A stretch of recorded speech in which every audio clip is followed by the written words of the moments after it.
நான் எத்தனையோ கோயில்களுக்கு பூஜை போட்டிருக்கேன், இந்த இயேசுக்கு எப்படி பூஜை போடணும் அப்படின்னு நான் தேடிக்கிட்டே இருப்பேன். எனக்கு கிறிஸ்தவங்க சைட்ல இருந்து யாரையும் தெரியாது. இயேசு கோயிலுக்கு போறதுக்கு பயம்.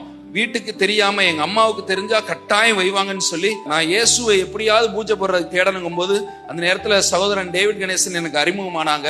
இயேசுக்கு பூஜை போடுறது எப்படிங்கும் போது அவர் விருதுநகர் பகுதியில் முத்துலிங்கபுரம் அப்படின்னு ஒரு ஊருக்கு கூட்டிட்டு போய் என்னை கார்ல உட்கார வச்சு கூட்டிட்டு போய் அந்த ஊர்ல நின்று அந்த ஊர்ல இருக்கிற சந்துகள்ல நின்று இயேசு உன்னை நேசிக்கிறார், இயேசு உனக்கு சுகம் கொடுப்பாருன்னு கூப்பிட்டு அங்க ஒரு சண்டே கிளாஸ் நடத்தி அங்க இருக்கிற பிள்ளைகளுக்கு ஒரு வசனம் சொல்லி கொடுத்து அங்க அழகா ஒரு ஸ்கிட் நடத்தி ஒரு பாட்டு சொல்லி கொடுத்து அந்த பிள்ளைகளுக்கு இயேசு என்றால் யார் என்று சொல்லி கற்றுக் கொடுத்து அந்த பிள்ளைகளுக்கு சாக்லேட் கொடுத்துட்டு வந்தோம்.